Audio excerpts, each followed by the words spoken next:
আমি বিহারের এক সাধারণ কৃষক, পেটের জ্বালায় আর দালালের মিথ্যে আশ্বাসে একটি কাগজে বুড়ো আঙুল দিয়ে সই করেছিলাম। জানতাম না ওই কাগজটি আসলে আমার মৃত্যু পরোয়ানা ছিল। ভাবলে গা শিউরে ওঠে, তাই না? একবার চোখ বন্ধ করে কল্পনা করার চেষ্টা করি। নিকষ কালো অন্ধকার একটা জাহাজের খোলের ভেতর বসে আছি আমরা, যেটাকে একটা ভাসমান কফিন বললেও ভুল হবে না। চারদিকে শুধু আছড়ে পড়া সমুদ্রের গর্জন, আর বুকের ভেতর দলা পাকিয়ে থাকা তীব্র ভয়। ঠিক এভাবেই শুরু হয়েছিল মানব ইতিহাসের অন্যতম মর্মান্তিক একটা অধ্যায়।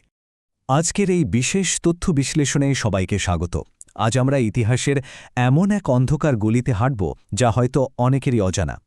১৮০০ শতকের সেই গিরমিটিয়া বা চুক্তিবদ্ধ শ্রমিক প্রথার পেছনের আসল গল্পটা কি, কিভাবে চরম প্রতারণার ফাঁদে ফেলা হয়েছিল লক্ষ লক্ষ মানুষকে, আর সবশেষে কিভাবে সেই অন্ধকারের বুক চিরে জন্ম নিয়েছিল মানুষের অদম্য ঘুরে দাঁড়ানোর এক অবিশ্বাস্য গল্প। চলুন আজ সেটাই ধাপে ধাপে উন্মোচন করা যাক। তো শুরুতেই আসা যাক প্রথম ভাগে, এই নির্মম প্রথার জন্ম আসলে কিভাবে হল। আচ্ছা, চলুন একটু গভীরে যাওয়া যাক। সময়টা ঊনবিংশ শতাব্দী। ভারতবর্ষের বুকে তখন ব্রিটিশদের চরম লুণ্ঠন চলছে, আর তার পাশাপাশি একের পর এক প্রাণঘাতী দুর্ভিক্ষে উজাড় হয়ে যাচ্ছে গ্রামকে গ্রাম। সাধারণ মানুষের কাছে তখন এক মুঠো খাবার জোগাড় করে বেঁচে থাকাই সবচেয়ে বড় সংগ্রাম। আর ঠিক এই চরম অসহায়ত্বের সুযোগ নিয়েই জন্ম নেয় এক নতুন শোষণ ব্যবস্থা। এখানে ইতিহাসের একটা অদ্ভুত বৈপরীত্য আছে। একদিকে ব্রিটিশরা তখন নিজেদের খুব সভ্য প্রমাণ করতে ঐতিহ্যবাহী কৃতদাস প্রথা নিষিদ্ধ ঘোষণা করছে, কিন্তু অন্যদিকে তাদের বিশাল চা আর চিনির বাগানে কাজ করার জন্য হঠাৎ করেই প্রচুর সস্তা শ্রমিকের চরম প্রয়োজন দেখা দিল। মানে কৃতদাস তো আর নেই, অথচ প্রায় বিনা পয়সায় শ্রমিক চাই। এই সংকটের সমাধান খুঁজতেই ঔপনিবেশিক শাসকরা পেতে বসল এক নতুন ফাঁদ। এবার আসি আমাদের দ্বিতীয় ভাগে, প্রতারণার জাল। ব্রিটিশরা কিন্তু খুব ভালো করেই জানত যে আইন করে জোর করে দাস বানানো আর সম্ভব নয়। এর চেয়ে অভুক্ত মানুষকে প্রলোভন দেখিয়ে ফাঁদে ফেলাই অনেক বেশি সহজ। তাই তারা সারা দেশে মানব পাচারকারী বা দালালের এক বিশাল নেটওয়ার্ক তৈরি করল। এদের কাজই ছিল গ্রামের সহজ সরল ক্ষুধার্ত মানুষদের মায়াজালে আটকে ফেলা। এই প্রতারকদের স্থানীয় নাম ছিল আরাকাটিয়া। এরা ছিল আক্ষরিক অর্থেই যমদূত। এরা এই ক্ষুধার্ত মানুষদের কাছে গিয়ে রীতিমতো সোনার হরিণের স্বপ্ন দেখাত। মিথ্যে আশ্বাস দিয়ে বলতো, চলো মরিশাস চলো, ওখানে মাটিতে খুঁড়লেই সোনা পাওয়া যায়। পেটের দায়ে অন্ধ হয়ে যাওয়া মানুষগুলো সেই মিথ্যে আশ্বাসে বিশ্বাস করে পা দিয়েছিল এক অন্তহীন অন্ধকারের পথে। ইতিহাসের এই মর্মান্তিক ট্র্যাজেডির মূলে রয়েছে একটা অদ্ভুত শব্দ, গিরমিট। শব্দটা শুনলে মনে হয় না এটা আসলে ইংরেজি আগ্রিমেন্ট বা চুক্তি শব্দের একটা ভুল স্থানীয় উচ্চারণ। খাতায় কলমে এটা ছিল মাত্র ৫ বছরের একটা সাধারণ লেবার কন্ট্রাক্ট বা শ্রমচুক্তি। কিন্তু কলকাতা আর মাদ্রাজ বন্দরে ভিড় করা ওই হাজার হাজার মানুষ ঘুণাক্ষরেও জানত না যে এই গিরমেটে বুড়ো আঙুলের ছাপ দেওয়ার মাধ্যমে তারা আসলে এক নতুন ধরনের দাসত্ব বরণ করে নিচ্ছে। না বুঝেই তারা নিজেদের স্বাধীনতা চিরতরে ব্রিটিশদের হাতে তুলে দিচ্ছে। আমাদের আলোচনার তৃতীয় পর্ব হল মৃত্যুর জাহাজ। এই সমুদ্র যাত্রাটি শুধু আক্ষরিক অর্থেই নয়, রূপক অর্থেও ছিল এক চরম অন্ধকার অধ্যায়। এই নির্মম সমুদ্র যাত্রাকে বলা হতো ব্ল্যাক বার্ডিং। আর এই তথ্যগুলো কিন্তু কোনো কল্পকাহিনী নয়। এই ব্ল্যাক বার্ডিং জাহাজগুলোর ভেতরের পরিস্থিতি মুখে বলে বোঝানো কঠিন। ভাসমান নরক বা মৃত্যুর জাহাজের খোলের ভেতর ধারণ ক্ষমতার চেয়ে ৩ গুণ বেশি মানুষকে মালপত্রের বস্তার মতো ঠেসে ভরা হতো। ভাবা যায়, সেখানে পৌঁছাত না এক ফোঁটা সূর্যের আলো, আসত না একটু বিশুদ্ধ বাতাস। এমন গাদাগাদি আর অস্বাস্থ্যকর পরিবেশে কলেরা আর আমাশয়ের মতো রোগ রীতিমতো মহামারীর আকার ধারণ করত। প্রতিদিন অসংখ্য মানুষ বিনা চিকিৎসায় ছটফট করতে করতে মৃত্যুর কোলে ঢলে পড়ত।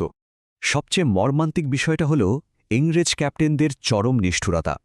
যদি জাহাজে কেউ মারাত্মক অসুস্থ হয়ে পড়ত, তাদের প্রতি বিন্দুমাত্র দয়া দেখানো হতো না, বরং অন্য যাত্রীদের মধ্যে রোগ ছড়ানোর ভয়ে জ্যান্ত মানুষগুলোর পায়ে লোহার ভারী ওজন বেঁধে সরাসরি সমুদ্রে ফেলে দেওয়া হতো, হাঙরের খোরাক হিসেবে।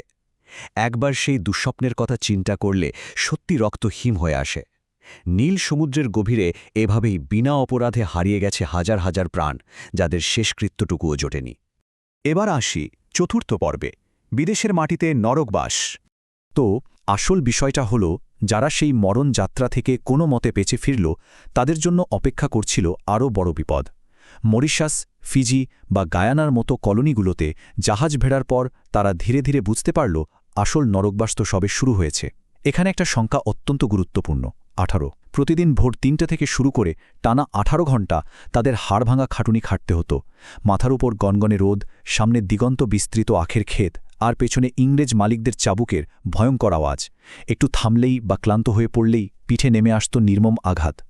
দুর্ভাগ্যজনকভাবে এই মানুষগুলোর জন্য কোনো ডাক্তার ছিল না, ছিল না কোনো ওষুধ, আর শারীরিক নির্যাতনের মাত্রা তো অবর্ণনীয়। ঐতিহাসিক দলিলগুলো থেকে জানা যায়, বিশেষ করে ভারতীয় নারীদের ওপর যে পাশবিক অত্যাচার চালানো হতো, সেই বর্ণনা পড়লে আজও শিউরে উঠতে হয়। তারা হয়তো নিঃশব্দে কাঁদত, নিজেদের দুর্ভাগ্যকে দোষ দিত, কিন্তু এই নারকীয় অত্যাচার থেকে পালানোর কোনো পথই তাদের সামনে খোলা ছিল না। কিন্তু জানেন তো, এত অবর্ণনীয় কষ্টের মাঝেও তারা মানসিকভাবে একেবারে ভেঙে পড়েনি। বেঁচে থাকার এই লড়াইয়ে তাদের সবচেয়ে বড় হাতিয়ার ছিল তাদের সংস্কৃতি আর বিশ্বাস। সারাদিনের অমানুষিক খাটুনির পর নিজেদের ছোট্ট কুঁড়ে ঘরে ফিরে তারা রামচরিত মানসের শ্লোক আর সুর গাইত।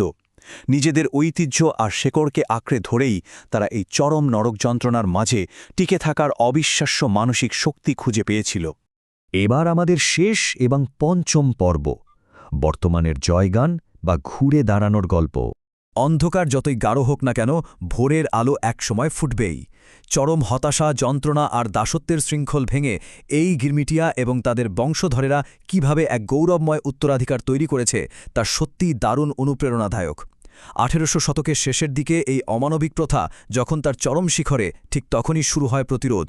1900 শতকের শুরুতে দক্ষিণ আফ্রিকায় যখন চুক্তিবদ্ধ ভারতীয় শ্রমিকদের কুলি বলে অপমান করা হচ্ছিল, তখন এর বিরুদ্ধে তীব্র প্রতিবাদে গর্জে ওঠেন তরুণ মহাত্মা গান্ধী। তার সে আন্দোলন আর বিশ্বজুড়ে ওঠা প্রতিবাদের জেরে শেষ পর্যন্ত 1920 সালে এই কুখ্যাত গিরমিটিয়া প্রথা চিরতরে বাতিল করতে বাধ্য হয় ব্রিটিশরা। আর আজকের চিত্রটা, সেটা কিন্তু সম্পূর্ণ ভিন্ন। যে মাটিতে একদিন তাদের পূর্বপুরুষদের অমানবভাবে চাবুক মারা হয়েছিল, আজ মরিশাস, ফিজি বা গায়ানার মতো দেশে সেই গিরমিটিয়াদের বংশধরেরাই প্রধানমন্ত্রী, স্বনামধন্য বিজ্ঞানী এবং সফল ব্যবসায়ী। বিদেশের মাটিতে তারা সগর্বে গড়ে তুলেছে একটা ক্ষুদ্র ভারত। এটাকে ইতিহাসের এক চমৎকার কাব্যিক ন্যায়বিচার বলাই যায়। যাদের দাসে পরিণত করা হয়েছিল, আজ তারাই সেই দেশগুলোর মাথা হয়ে দাঁড়িয়েছে। তো একদম শেষে এসে একটা প্রশ্ন আমাদের সবার বিবেকের কাছে রাখা যেতে পারে। আমাদের পূর্বপুরুষদের এই চরম আত্মত্যাগ, রক্ত, চোখের জল এবং সবশেষে এই অবিশ্বাস্য বিজয়ের ইতিহাস কি পাঠ্য বইয়ে আরও অনেক বেশি গুরুত্ব পাওয়া উচিত নয়? কেন ইতিহাসের এত বড় একটা অধ্যায়, লক্ষ লক্ষ মানুষের এই বলিদানের গল্প বেশিরভাগ সময়ই আলোচনা থেকে উপেক্ষিত থেকে যায়? এই আত্মত্যাগের গল্পগুলো আমাদের ইতিহাস আর শেকড়ের কথা মনে করিয়ে দেয়। এই প্রশ্নটি নিয়ে সত্যিই একটু গভীরভাবে ভাবা প্রয়োজন। আজকের এই বিশ্লেষণটি আমরা এখানেই শেষ করছি। আশা করি ইতিহাসের এই অধ্যায়টি সবাইকে নতুন দৃষ্টিকোণ থেকে ভাবতে সাহায্য করবে। এভাবেই জ্ঞান অন্বেষণের এই যাত্রায় আমাদের সাথে থাকার জন্য অনেক ধন্যবাদ।